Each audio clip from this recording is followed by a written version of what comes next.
श्रीमद् भगवद गीता। महाभारत युद्ध आरंभ होने के ठीक पहले भगवान श्री कृष्ण ने अर्जुन को जो उपदेश दिए वह श्रीमद् भगवद गीता के नाम से प्रसिद्ध हैं। जो भी इंसान भगवद गीता के ज्ञान को समझ लेता है उसे अपने जीवन के हर दुख हर समस्या का हल मिल जाता है। भगवद गीता में ज्ञान योग, भक्ति योग, कर्म योग की बहुत अच्छे ढंग से चर्चा की गई है। कभी कभी हम जिंदगी में आने वाली परेशानियों से भागने के बारे में सोचते हैं, लेकिन श्रीमद् भगवद गीता एक ऐसा ज्ञान है जिसमें इंसान की हर समस्या का दुख और उसका हल छुपा हुआ है। अगर आप भी अपनी ज़िंदगी में किसी दुविधा में फंसे हैं जहां से आपको कोई रास्ता नज़र नहीं आ रहा, तो इस वीडियो में भगवद गीता के 11 श्लोक समझाए गए हैं, जिन्हें अगर आप ध्यान से सुनते हैं और अपने जीवन में अपना लेते हैं तो आपकी हर समस्या का समाधान आपको मिल जाएगा। और ये श्लोक आपको आपके जीवन में सफलता हासिल करने में भी मदद करते हैं। तो चलिए वीडियो को शुरू करते हैं और जानते हैं उन 11 श्लोकों के बारे में। श्रीमद् भागवत गीता के पहले श्लोक में श्री कृष्ण कहते हैं, खुद पर विश्वास रखें। जब तक आपको खुद पर विश्वास नहीं होगा, कोई और आप पर विश्वास नहीं करेगा। ज़िंदगी में सफल होने के लिए हमेशा मेहनत करें और उसे हासिल करने के लिए हमेशा खुद पर विश्वास रखें, क्योंकि आप जितनी मेहनत करोगे उतनी ही जल्दी आपकी सफलता भी मिलेगी। आप अगर खुद पर विश्वास रखते हैं तो इस दुनिया में कुछ भी असंभव नहीं है, और अगर आपका खुद पर विश्वास नहीं है तो आप कभी कुछ भी हासिल नहीं कर सकते। आप खुद पर विश्वास करके अपनी ज़िंदगी में वो सब हासिल कर सकते हैं जो आप करना चाहते हैं, और आपकी ज़िंदगी में भी बदलाव आते हैं। श्रीमद् भगवद गीता के दूसरे श्लोक में श्री कृष्ण कहते हैं, इस धरती पर कोई भी इंसान बिना कोई कर्म किए नहीं रह सकता, क्योंकि इस प्रकृति के रचना के अनुसार हर इंसान को कर्म करने के लिए बंधा हुआ है। कर्म के बिना जीवन जिया ही नहीं जा सकता। इस प्रकृति की रचना ही इस तरह हुई है कि हर इंसान को कर्म करने ही पड़ते हैं। भागवत गीता के तीसरे श्लोक में श्री कृष्ण कहते हैं, इस दुनिया में ज़्यादातर लोग अपने अहंकार और घमंड की वजह से ही बर्बाद हो जाते हैं, क्योंकि ऐसे लोग विश्वास से अपने अहंकार और घमंड को महत्व ज़्यादा देते हैं। श्री कृष्ण कहते हैं, अपने जीवन में कितने भी ऊंचे मुकाम पर पहुंच जाओ, कितनी ही सफलता क्यों ना हासिल कर लो, लेकिन अहंकार और कभी मत करना, क्योंकि अहंकारी का सर ज़्यादा देर तक ऊंचा नहीं रहता।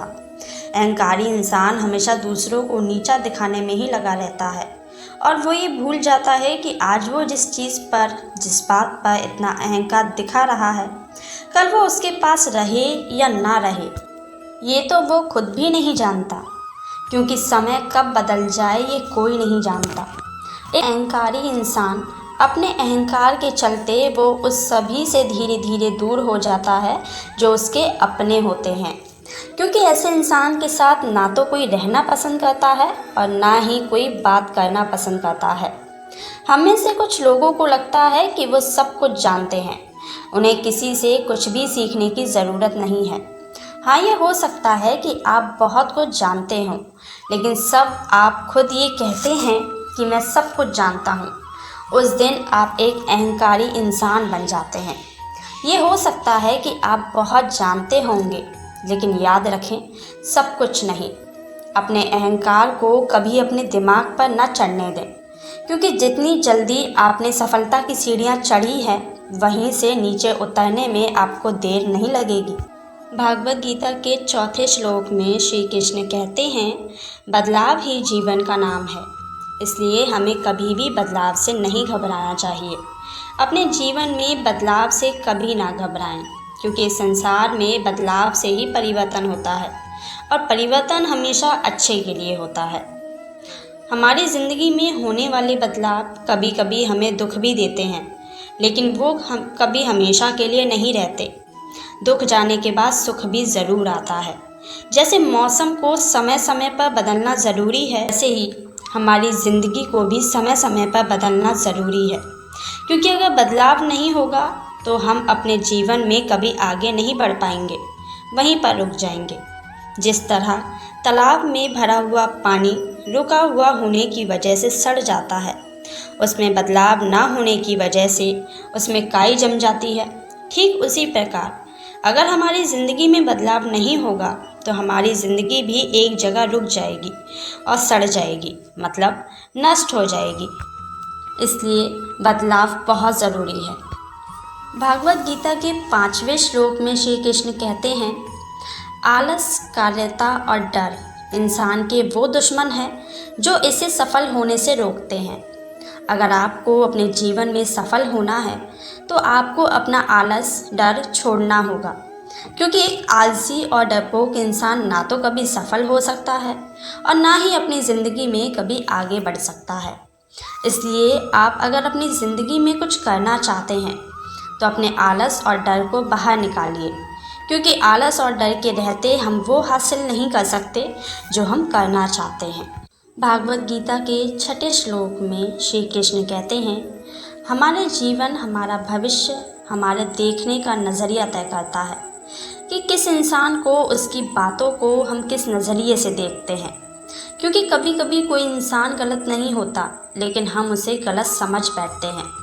किसी की बातें गलत हों ये ज़रूरी नहीं, लेकिन फिर भी हमें वो बातें बुरी लग जाती हैं। ऐसा क्यों होता है? क्योंकि हमारा देखने का नज़रिया ही ऐसा होता है, जिसके चलते हमारे जीवन में कई सारी परेशानियां बढ़ने लगती हैं। जैसे सबकी सोच एक जैसी नहीं होती, वैसे ही चीज़ों को देखने का नज़रिया भी हम सबका एक जैसा नहीं हो सकता। कोई इंसान ऐसा होता है जो अच्छी सोच रखता है, सकारात्मक सोचता है, और वहीं कोई इंसान ऐसा होता है जो हर चीज़ में कमी ही निकालता रहता है, और इंसान कभी खुश नहीं रह पाता। इसलिए हमेशा हर सिचुएशन में सकारात्मक सोचें, पॉजिटिव सोच रखें, क्योंकि आज जब अच्छा सोचोगे तो आपको सब कुछ अच्छा ही नज़र आएगा। भागवत गीता के 7वें श्लोक में श्री कृष्ण कहते हैं कि एक ही कर्म किसी इंसान के लिए पुण्य बन जाता है तो वही कर्म किसी दूसरे इंसान के लिए पाप बन जाता है। क्योंकि इंसान जो कर्म करता है वो पाप है या पुण्य, ये उसके कर्म को देखकर नहीं कहा जा सकता, बल्कि इंसान जिस भावना से कर्म करता है वही उसके पाप और पुण्य का फैसला करते हैं। कोई गलत भावना से किसी काम को करता है तो उसे पाप कहा जाता है, और अगर कोई किसी काम को अच्छी भावना के साथ करता है तो उसे पुण्य कहा जाता है। जैसे एक बूढ़ी माँ के 2 बेटे हैं, तो उसमें से माँ की सेवा एक बेटा ये सोचकर करता है कि उसकी माँ उसकी सेवा देखकर सब कुछ उसको सौंप देगी,